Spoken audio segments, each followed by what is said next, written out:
Hello everyone, welcome to WinPoint online classes. In the previous session, we have discussed the two methods of asexual reproduction, that is fission and budding. In this session, we will be discussing three methods of asexual reproduction, that is spore formation, fragmentation and plasmotomy.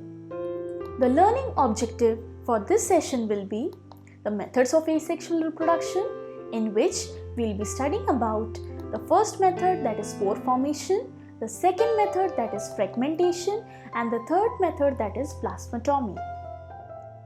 Now let's begin with today's session. First method, that is spore formation. In this method, spores are formed which later develops into a new organism.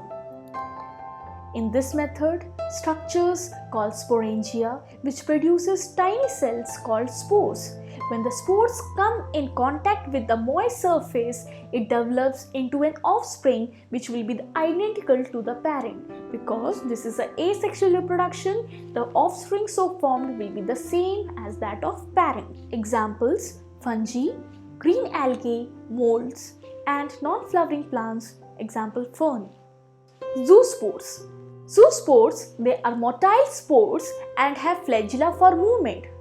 Example, Chlamydomonas. You can see the structure. They are biflagellated. Biflagellated means that they have two flagella, so they are able to freely swim in the water. Now let's see the second type of spores, which are called conidia.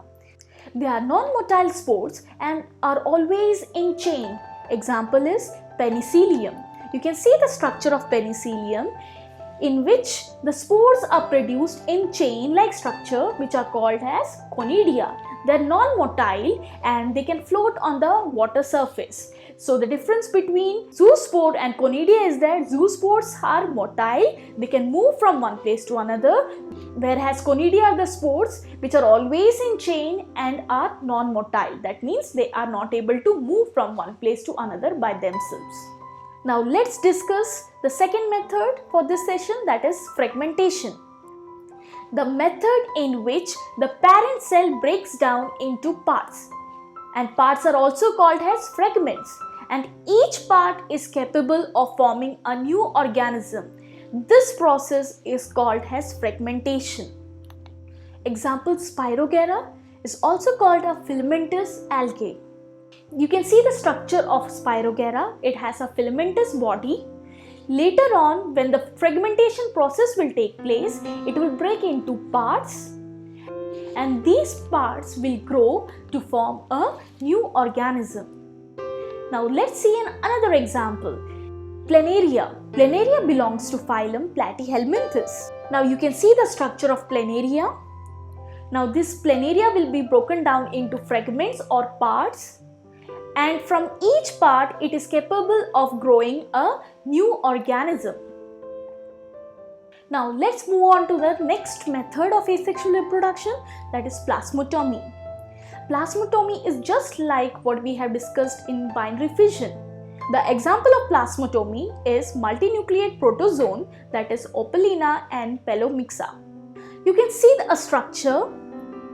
It's a structure of a cell in which there is many nucleus, because plasmotomy will take place in a multinucleate. Multinucleate means many nucleus will be present inside a single cell.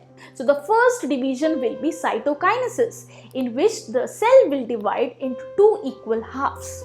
For example, we have 14 nucleus in a parent cell. 7 nucleus is in the first daughter cell and 7 nucleus is present in the second daughter cell.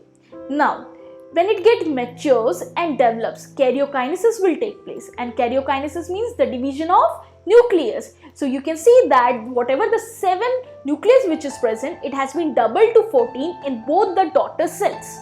So this is the process of plasmotomy. So I repeat, in plasmotomy, first cytokinesis will take place, that is the division of cytoplasm, and later on karyokinesis will take place, that is the division of nucleus. So in this session, we have learned about spore formation and the different types of spores, fragmentation and plasmotomy. In the next session, we'll be learning about asexual reproduction in plants. Thanks for watching.